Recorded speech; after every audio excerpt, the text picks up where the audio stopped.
Jail जाएंगी ट्विशा शर्मा की सास गिरिबाला सिंह। भोपाल के चर्चित ट्विशा शर्मा मौत मामले में मध्य प्रदेश हाईकोर्ट के बड़े फैसले के बाद यही सवाल पूरे देश में गूंज रहा है। एक नई नवेली दुल्हन शादी के सिर्फ कुछ महीनों बाद संदिग्ध मौत और व्हाट्सएप चैट में दर्द, डर और मदद की गुहार देखने को मिली। पोस्टमार्टम रिपोर्ट में चोटों के निशान प्राप्त हुए और अब हाईकोर्ट का बड़ा फैसला आया है। आरोपी सास गिरिबाला सिंह को अग्रिम जमानत रद्द कर दी गई है। इस फैसले ने पूरे मामले को एक बार फिर सुर्खियों में ला दिया है। अब जांच एजेंसियों की कार्रवाई तेज हो सकती है और सबसे बड़ा सवाल यही है, क्या जल्द गिरिबाला सिंह की गिरफ्तारी हो सकती है। देखिए, भोपाल का यह मामला अब सिर्फ एक परिवार की त्रासदी नहीं रहा, ये देश भर में दहेज प्रताड़ना, मानसिक उत्पीड़न और महिलाओं की सुरक्षा पर बड़ा सवाल बन चुका है। मध्य प्रदेश हाईकोर्ट ने साफ कहा कि यह ट्रायल कोर्ट ने कई अहम तथ्यों को गंभीरता से नहीं देखा। व्हाट्सएप चैट, पोस्टमार्टम रिपोर्ट, गवाहों के बयान और जांच में सहयोग न करने जैसे पहलुओं को नजरअंदाज कर दिया गया। कोर्ट ने माना कि पहली नजर में दहेज, प्रताड़ना, जबरन गर्भपात के दबाव और मानसिक उत्पीड़न के आरोप बेहद गंभीर है। इसी आधार पर ट्रायल कोर्ट द्वारा 15 मई 2026 को दी गई अग्रिम जमानत को रद्द कर दिया गया। अब इस फैसले के बाद मामला और ज्यादा गंभीर हो गया है।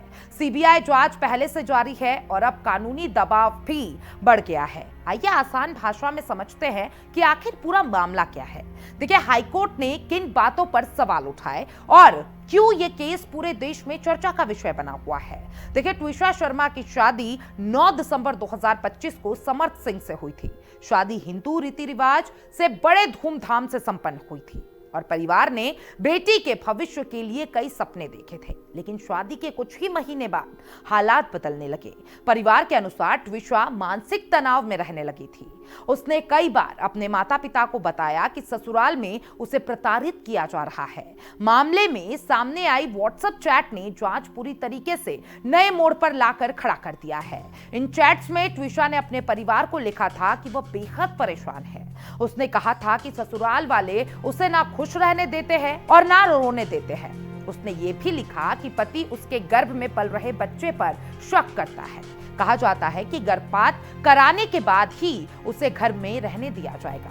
अब ट्विशा ने कई बार मायके ले जाने की गुहार भी लगाई। उसने खुद को बुरी तरीके से फंसी हुई भी बताया था और परिवार का आरोप है कि शादी के बाद लगातार मानसिक दबाव बनाया जा रहा था। दहेज को लेकर ताने दिए जाते थे।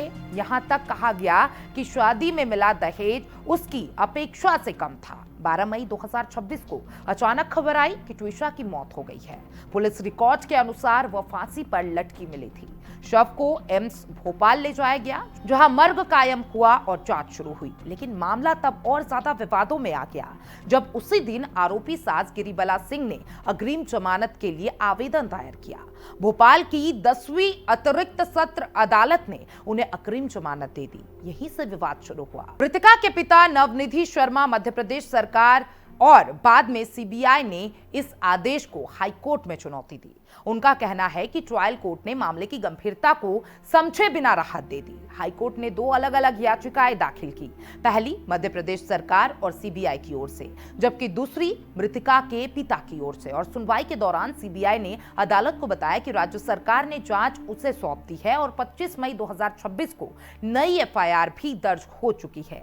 कोर्ट ने सीबीआई को पक्षकार बनाने की अनुमति दे दी और दोनों मामलों की संयुक्त सुनवाई शुरू हुई। सुनवाई के दौरान सीबीआई और राज्य सरकार ने बेहद गंभीर आरोप लगाए। उन्होंने कहा कि शादी के बाद जब ट्विशा गर्भवती हुई तो पति और सास ने उसके चरित्र पर शक करना शुरू कर दिया। व्हाट्सएप चैट में गर्भपात करने का दबाव साफ दिखाई देता है। सीबीआई ने कहा कि ट्विशा ने कई बार अपने माता पिता से कहा था कि उसे मानसिक रूप से प्रताड़ित किया जा रहा है। मौत से पहले उसने अपनी मां को फोन कर बताया था कि उसका पति उस पर चिल्ला रहा है। मामले में पोस्टमार्टम रिपोर्ट भी बेहद अहम बन गई। रिपोर्ट में सिर्फ फांसी नहीं बल्कि शरीर पर 6 चोटों के निशान पाए गए। 4 चोटें बाएं हाथ पर थी और उंगली पर और एक सिर पर चोट मिली। एम्स की क्वेरी रिपोर्ट में साफ कहा गया है कि चोटें शव उतारने या फिर अस्पताल ले जाने के दौरान नहीं आई थी। अब देखिए, यानी चोट को लेकर कई गंभीर सवाल खड़े हो गए हैं। पहला, सीबीआई ने यह भी आरोप लगाया कि सीसीटीवी फुटेज से छेड़छाड़ की गई है। कुछ चुनिंदा क्लिप सोशल मीडिया पर लीक की गई। जांच एजेंसियों ने कहा कि नोटिस भेजने के बावजूद गिरिबाला सिंह जांच में पूरा सहयोग नहीं कर रही थी। मृतका के पिता की ओर से सुप्रीम कोर्ट में वरिष्ठ अधिवक्ता सिद्धार्थ लूथरा अदालत में पेश हुए। उन्होंने कोर्ट में व्हाट्सएप चैट का हवाला देते हुए कहा कि ट्विशा लगातार मानसिक दबाव में थी। पति बच्चे को अपना मानने से इनकार कर रहा था। ससुराल वाले गर्भपात के बाद ही उसे घर में रखने की बात कह रहे थे। उन्होंने कहा कि ट्विशा को रोने तक नहीं दिया जाता था। वह खुद को पूरी तरीके से फंसा हुआ महसूस कर रही थी। पति की ओर से यह भी कहा गया कि ससुराल वाले आर्थिक सहयोग तक नहीं कर रहे थे, इसलिए उन्हें बार बार पैसे भेजने पड़ते थे। याचिकाकर्ता ने आरोप लगाया कि परिवार को पंचनामा और इन्वेस्टर की पूरी जानकारी दी गई। जमानत मिलने के बाद प्रेस कॉन्फ्रेंस कर मृतका की छवि खराब करने की कोशिश भी की गई। सबसे गंभीर आरोप यह था कि ट्रायल कोर्ट ने केस डायरी में मौजूद सामग्री को गंभीरता से नहीं देखा। सिर्फ बचाव पक्ष के दस्तावेजों पर भरोसा किया गया। कोर्ट को यह भी बताया गया कि Giribala Singh retired judicial officer है। उन्होंने cyber forensic, digital signature technology और क्राइम सीन मैनेजमेंट की ट्रेनिंग ली हुई है। याचिकाकर्ताओं ने आरोप लगाया कि इन तकनीकी जानकारियों का इस्तेमाल सबूतों से छेड़छाड़ में किया जा सकता है। सीबीआई की ओर से सॉलिसिटर जनरल तुषार मेहता भी बेहद सख्त रुख अपनाया। उन्होंने कहा कि जिस तरीके से अग्रिम जमानत ली गई, उससे संदेह पैदा होता है कि ट्रायल कोर्ट ने जरूरी तथ्यों पर गंभीरता से विचार नहीं किया। उन्होंने कहा कि एक 33 वर्षीय महिला की मौत के बाद भी आरोपी में कोई पछतावा नहीं दिखा, बल्कि लगातार प्रेस कॉन्फ्रेंस कर मृतका पर आरोप लगाए जा रहे हैं। सीबीआई ने अदालत में कई सुप्रीम कोर्ट के फैसलों का हवाला दिया। सुशीला अग्रवाल मामले का जिक्र करते हुए कहा गया कि अग्रिम जमानत देते समय अपराध की गंभीरता, जांच पर प्रभाव और सबूतों से छेड़छाड़ की संभावना देखना जरूरी है।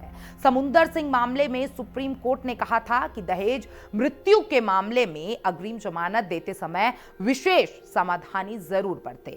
और इसी के साथ साथ अनिल शर्मा और पी कृष्णा मोहन रेड्डी मामले का हवाला देते हुए सीबीआई ने कहा कि प्रभावशाली आरोपियों से पूछताछ के लिए कस्टोडियल इंट्रोगेशन जरूरी हो सकता है। अब बचाव पक्ष की दलीलें भी समझना जरूरी है। गिरिबाला सिंह की ओर से वरिष्ठ अधिवक्ता नित्या रामकृष्णा पेश हुई। उन्होंने कहा कि ट्विशा ने आत्महत्या की थी और उसके बाद तुरंत उसे एम्स ले जाया गया।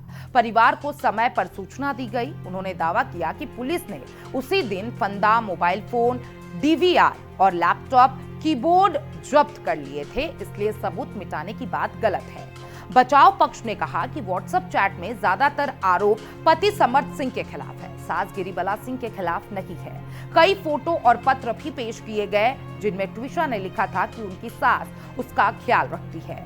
बचाव पक्ष ने यह भी कहा कि पहले से मिली जमानत को रद्द करने के लिए असाधारण परिस्थितियां जरूरी होती है और इस मामले में ऐसी स्थिति मौजूद नहीं है। लेकिन हाईकोर्ट ने इन दलीलों से पूरी तरीके से सहमति नहीं जताई। हाईकोर्ट ने कहा कि ट्रायल कोर्ट ने मामले को बहुत सतही तरीके से देखा। सिर्फ ये मान लेना कि शिकायतें मुख्य रूप से पति के खिलाफ है पर्याप्त नहीं है। कोर्ट ने कहा कि व्हाट्सएप चैट और गवाहों के बयान पहली नजर में सास और पति दोनों के खिलाफ आरोप दिखाते हैं और पोस्टमार्टम रिपोर्ट में मिली 6 चोटों को भी गंभीरता से नहीं लिया गया।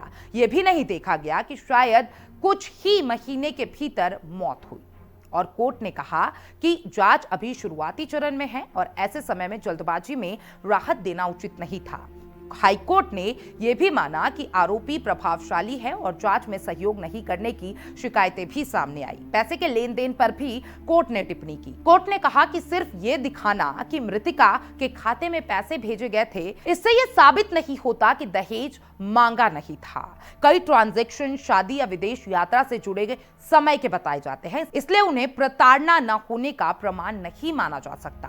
अंत में हाईकोर्ट ने साफ कहा कि पोस्टमार्टम रिपोर्ट, व्हाट्सएप चैट और गवाहों के बयान जांच में सहयोग और आरोपी की गंभीरता को देखते हुए ट्रायल कोर्ट का आदेश टिकाऊ नहीं है। इस आधार पर गिरिबाला सिंह की अग्रिम जमानत रद्द कर दी गई। अब सबसे बड़ा सवाल यही है कि आगे क्या होगा। कानूनी जानकारों का मानना है कि अग्रिम जमानत रद्द होने के बाद गिरफ्तारी का रास्ता खुल सकता है। सीबीआई अब पूछताछ को और तेज कर सकती है। यदि जांच एजेंसियों को लगे कि हिरासत में पूछताछ जरूरी है तो आगे बड़ी कार्रवाई संभव है। अब यह मामला इसलिए भी बेहद अहम माना जा रहा है क्योंकि इसमें सिर्फ एक मौत की जांच नहीं हो रही है, बल्कि ये देखा जा रहा है कि क्या एक पढ़े लिखे और प्रभावशाली परिवार के भीतर मानसिक प्रताड़ना और दबाव ने एक महिला की जिंदगी खत्म कर दी है। देश भर की नजरें अब इस जांच पर टिकी हुई है। क्या ये सिर्फ आत्महत्या थी?